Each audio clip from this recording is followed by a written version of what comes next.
സ്വാഗതം. കാണാത്തതും കേൾക്കാത്തതും.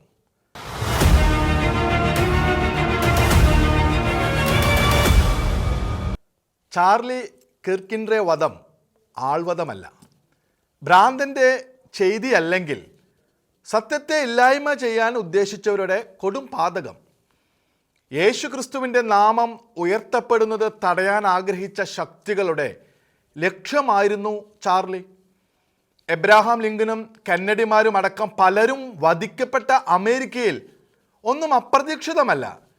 ട്രംപിനെ തന്നെ വധിക്കാൻ ശ്രമം നടന്നതിൻ്റെ തുടർച്ചയെന്നും പറയാം.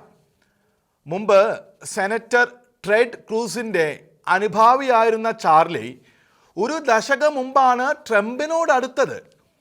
ചാർലിയുടെ വധത്തിൽ ഞെട്ടിയത് ട്രംപ് മാത്രമാണെന്ന് പറയുന്നവരെ സൂക്ഷിക്കുക. അവരുടെ അകം തിരിച്ചറിയണം. ഘാതകർ ഇല്ലായ്മ ചെയ്യാൻ ശ്രമിച്ചത് ട്രംപിൻ്റെ ഉറച്ച അനുയായിയെ മാത്രമല്ല, ഇസ്രായേലിൻ്റെ ഉറച്ച മിത്രത്തെ മാത്രമല്ല, മായം ചേർക്കാത്ത ക്രൈസ്തവ മൂല്യങ്ങളെയുമാണ്. ഈ വധം ഞെട്ടിക്കുന്നത് അമേരിക്കയെ മഹാരാജ്യമാക്കിയ മൂല്യങ്ങളിലേക്ക് അമേരിക്കൻ ജനത തിരിച്ചു നടക്കുന്നത് കാണാൻ ആഗ്രഹിച്ച എല്ലാവരെയുമാണ്. ചാർലി വധിക്കപ്പെട്ടത് തീവ്രവാദിയോ ഫാസിസ്റ്റോ ആയിട്ടല്ല, ജനാധിപത്യത്തിന് ഭീഷണിയോ അക്രമത്തിന് പ്രേരിപ്പിക്കുന്നവനോ ആയിട്ടല്ല. ഇപ്പോൾ ചിലർ പുതുതായി നിർമ്മിച്ചെടുത്ത് അവതരിപ്പിക്കുന്ന തരം ഏതെങ്കിലും കാരണവും നിമിത്തമല്ല.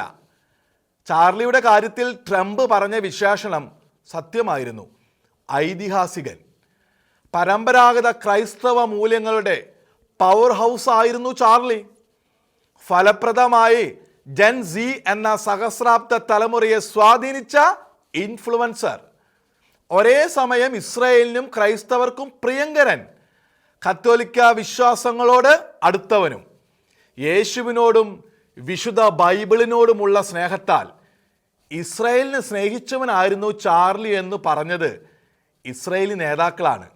ഇസ്രായേലിൻ്റെ ധീരനായ സിംഹഹൃദയമുള്ള മിത്രമെന്നും യേശുവിനെ കൂടാതെ ഞാൻ ഒന്നുമല്ല എന്ന് ക്യാമ്പസ് പ്രായത്തിൽ വിളംബരം ചെയ്ത ചാർലിയുടെ വിശ്വാസവും പ്രതിബദ്ധതയും അമേരിക്കൻ യുവതയെ പാറ്റിയെടുത്തു. ഭൗതിക പ്രത്യയശാസ്ത്രങ്ങളിൽ കുടുങ്ങിയ യുവസമൂഹത്തെ ചാർലിയുടെ സാക്ഷ്യം വേർതിരിച്ചു വലിയ കൂട്ടമായി വിശ്വാസത്തിലും പ്രത്യാശയിലും തിരികെ എത്തിച്ചു.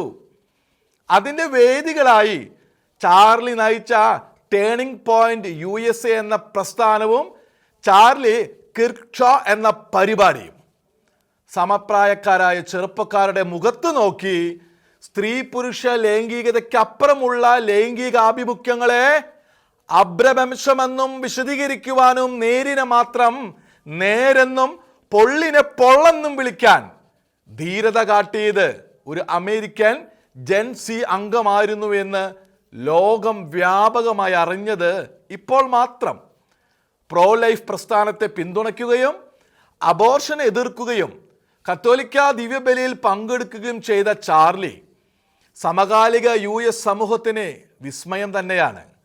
പരിശുദ്ധ അമ്മയെ വേണ്ട വിധം വന്ദിക്കുന്നില്ലെന്ന് പ്രൊട്ടസ്റ്റന്റ് സമൂഹത്തോടാകെ ഓർമ്മിപ്പിച്ചതിനൊപ്പം മാതാവിനെ കൂടുതൽ ആദരിക്കണമെന്ന് ചാർലി ഉപദേശിച്ചു.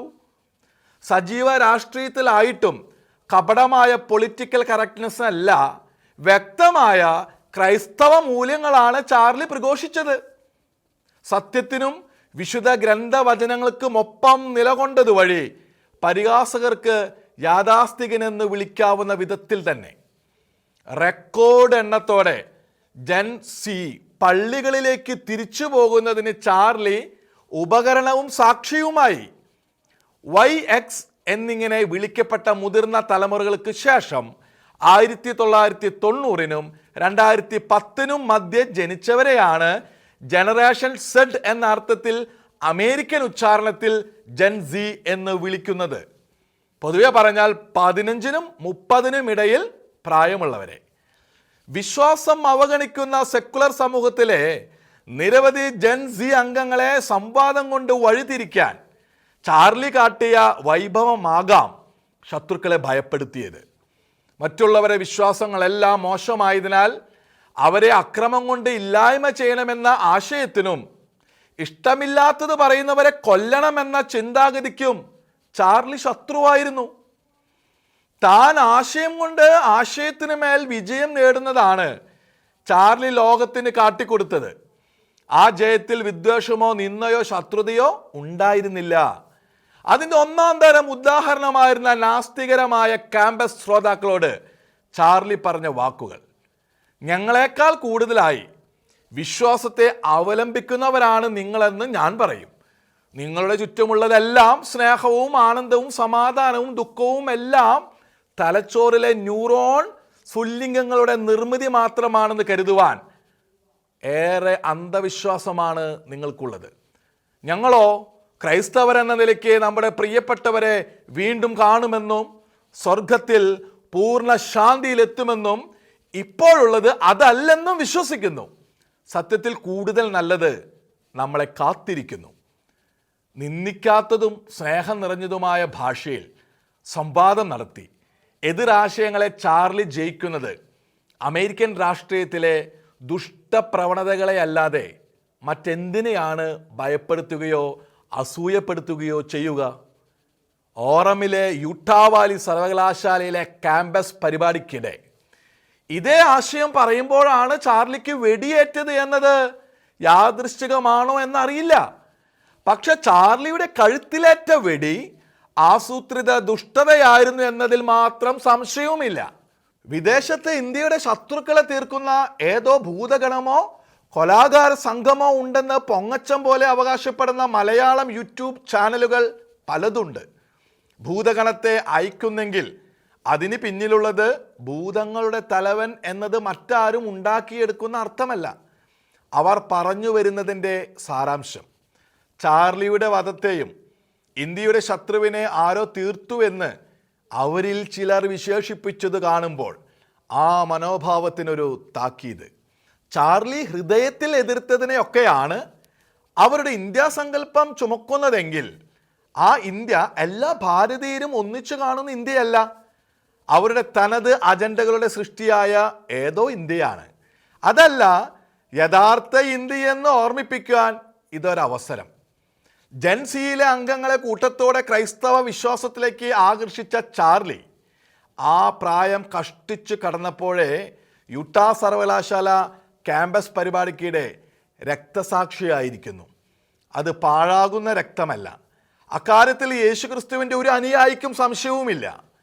ലേയോ 14 മാർപ്പാപ്പയുടെ നാട്ടിൽ സ്വന്തം ജീവൻ നൽകി യേശുക്രിസ്തുവിന് സാക്ഷ്യം വഹിച്ച ചാർലിയുടെ ജീവരക്തം അതിൻ്റെ പ്രവൃത്തി ചെയ്യുക തന്നെ ചെയ്യും. അത് പുളിമാവായി ഏറെ മാവിനെ പുളിപ്പിക്കും. ട്രംപിൻ്റെ ഉറച്ച അനുയായിയുടെ നഷ്ടം അമേരിക്കൻ രാഷ്ട്രീയത്തിൽ തൽക്കാലം വലിയ പ്രത്യാഘാതം സൃഷ്ടിക്കുമോ എന്നറിയില്ല.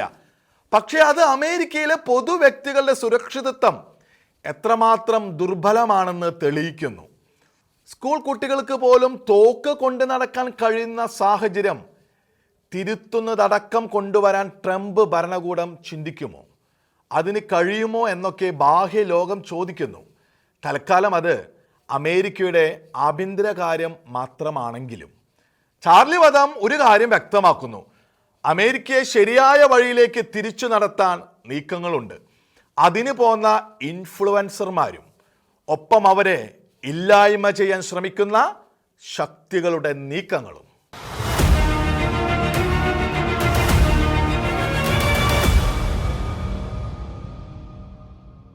മലയാളത്തിലെ ഇസ്രയേലി വിരുദ്ധ യൂട്യൂബർ വായാടിത്തം ഇനി ദിവസങ്ങളോളം കൊഴുക്കും. വലുതും ചെറുതുമടക്കം എല്ലാ യൂട്യൂബ് ജുഹകൾക്കും ഇസ്രയേലിനെതിരെ ഇനിയുമേറെ പുലമ്പാം. ഖത്തറിലെ ആക്രമണം വഴി അത്രയ്ക്കു വലിയ തെറ്റാണല്ലോ ഇസ്രയേൽ ചെയ്തത്. മറ്റൊരു രാഷ്ട്രത്തിൻ്റെ പരമാധികാരത്തിന് മേൽ കടന്നാക്രമണം. ഖത്തർ ക്ഷോഭിക്കുന്നു, വിറകൊള്ളുന്നു. എന്തു സംഭവിക്കാൻ? ഇവിടുത്തെ മുഖ്യമന്ത്രിയോ പ്രതിപക്ഷ നേതാവോ മറ്റെല്ലാവരും കൂടിയോ വിമർശിച്ചാൽ ഇസ്രായേൽ മാഞ്ഞു പോകുമോ? ഇന്ത്യയോ പ്രധാനമന്ത്രിയോ പഴിച്ചാൽ ഇസ്രായേൽ വിറയ്ക്കുമോ? ഒന്നും സംഭവിക്കില്ല. ഇന്ത്യക്കും മോദിക്കും വേറെ എന്തു ചെയ്യാൻ കഴിയും? ആഗോള പരിസരം നോക്കണമല്ലോ. പക്ഷെ അതിലപ്പുറം ഒരു ഭീഷണിയും ഇസ്രായേൽ അതിൽ കാണുന്നില്ല. ഇസ്രായേലിൻ്റേത് തീക്കളി എന്നാണ് മലയാളത്തിലെ മതമാധ്യമ ചർച്ചകർ വിളിച്ചു കൂവുന്നത്. എവിടെയാണ് തീക്കളി? തീയുണ്ടെങ്കിൽ അത് ഖത്തറിനുമേൽ, ഹമാസ് നേതാക്കൾക്കും അവരെ തുണയ്ക്കുന്നവർക്കുമേൽ. ഇതുവരെ കാണാത്തതൊന്നും ഇസ്രായേലിന് ഇനി പ്രതീക്ഷിക്കാനില്ല.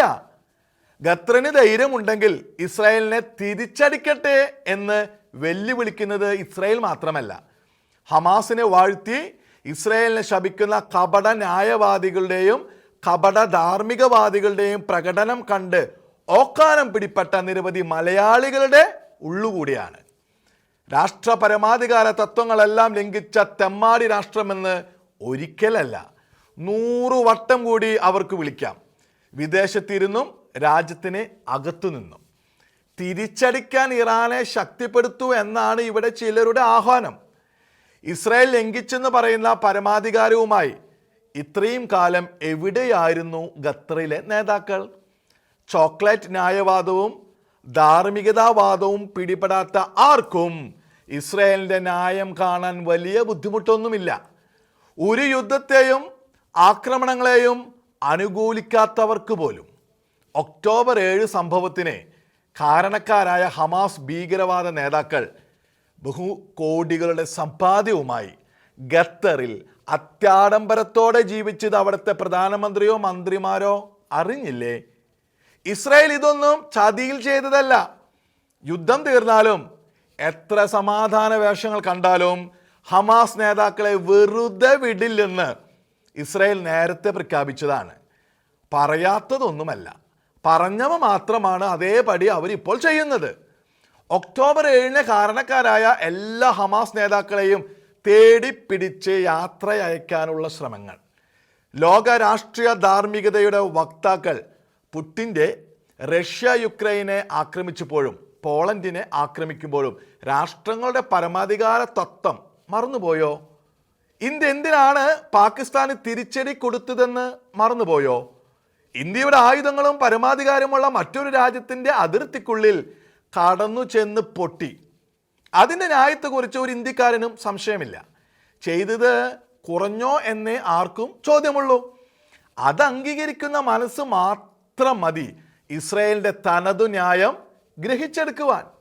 ഇസ്രായേൽ ഒരു രാഷ്ട്രമായതുകൊണ്ട് ചെയ്തത് ഖത്തറിൻ്റെ പരമാധികാരത്തിന്മേലുള്ള കടന്നേറ്റമെന്ന് സൗകര്യപൂർവ്വം പഴിക്കാം. പക്ഷേ രാഷ്ട്രസ്വരൂപങ്ങളില്ലാത്ത സർവ ഇസ്ലാമിസ്റ്റ് ഭീകര സംഘങ്ങളെയും തീറ്റിക്കൊഴുപ്പിച്ച് കയ്യിൽ കത്തിയും തോക്കും ബോംബും ഡ്രോണും മിസൈലും പണസഞ്ചിയും വെച്ചു കൊടുത്ത് ഇസ്രായേലിനെ ഇല്ലായ്മ ചെയ്യാൻ അയക്കുന്നതിൽ അവർക്ക് കുറ്റമൊന്നും കാണാനില്ല. ഇസ്രായേലിൻ്റെ അതിർത്തിക്കുള്ളിൽ കടന്നുകയറി കാട്ടാളന്മാർ പോലും ചെയ്യാത്ത വിധം ഇസ്രായേലി യുവതികളെ റേപ്പ് ചെയ്ത് ക്രൂരമായി കൊല്ലുകയും അംഗഭംഗം വരുത്തുകയും സൈനികരെയും അസൈനികരെയും കൊലപ്പെടുത്തുകയും ബന്ദികളാക്കി നിരന്തരം പീഡിപ്പിക്കുകയും ചെയ്യുന്നതിലും അവർ കുറ്റമൊന്നും കണ്ടിട്ടില്ല. അവർ വേഷം മാറി ചർച്ചയ്ക്ക് കക്ഷികളായി എത്തുമ്പോൾ ഇസ്രായേൽ ചുവപ്പ് പരവതാനിയിട്ട് ആദരിക്കുമെന്ന് കരുതിയവർക്കാണ് ഭോഷത്വം പറ്റിയത്. തങ്ങളുടെ ചങ്കു പിളർത്തി നോവിച്ചവരെ പട്ടാള വേഷത്തിലോ ഭീകരവേഷത്തിലോ എന്നല്ല, നയതന്ത്ര ചർച്ചക വേഷത്തിലായാലും കണ്ടാൽ വെറുതെ വിടില്ലെന്ന് ഇസ്രായേൽ എല്ലാ ശത്രുക്കൾക്കും മനസ്സിലാക്കി കൊടുത്തു. നിലനിൽപ്പിന് പൊരുതുന്ന ഇസ്രായേലിൻ്റെ അന്തിമ തിരിച്ചടി കടുത്തതായപ്പോൾ മാത്രം നോവുകയും വംശഹത്യാ കുറ്റം വിധിക്കുകയും ചെയ്യുന്നവർക്ക് ഇപ്പോൾ കാര്യങ്ങൾ പിടികിട്ടി കാണണം. ഐക്യരാഷ്ട്ര സംഘടനയെ റാഞ്ചി സെമിറ്റിക് വിരുദ്ധരാക്കിയവരും യൂറോപ്പിലും അമേരിക്കയിലും കാമ്പസുകളിലെ ചെറുപ്പക്കാരെ സെമിറ്റിക് വിരുദ്ധരും ഹമാസ് ഭീകരതയുടെ പിന്തുണക്കാരുമാക്കിയവരും നടത്തിക്കൊണ്ടിരിക്കുന്ന ഗ്രാൻഡ് സ്റ്റാൻഡ് പ്രകടനം ഇസ്രായേലിനെ ദ്രോഹിച്ചവരുടെ ജീവന് ഗ്യാരണ്ടിയില്ലെന്ന പാഠം കുറേ പേർ കൂടി പഠിച്ചു. ആയുധം വെച്ച് സ്ഥലം വിടാൻ ഗാസയിലെ ഹമാസ് ഭീകരരോട് അറബ് രാഷ്ട്രങ്ങൾ പറഞ്ഞത് അനുസരിപ്പിക്കാൻ കഴിയുമോ എന്ന് ഖത്തർ ഒന്ന് പരീക്ഷിക്കുന്നതാകും പശ്ചിമേഷ്യയ്ക്ക് തൽക്കാലം നന്ന്. ലോകത്താകെ 1.5 കോടിക്കടുത്ത് മാത്രമുള്ള ഒരു ജനതയെയും അവരുടെ തനത് രാഷ്ട്രത്തെയും കടന്നാക്രമിച്ചതിൽ പരമാധികാര ലംഘനം കാണാത്തവരുടെ സദാചാര പ്രസംഗം ഒരേ സമയം പാഴും പരിഹാസവുമല്ലാതെ എന്താകാൻ?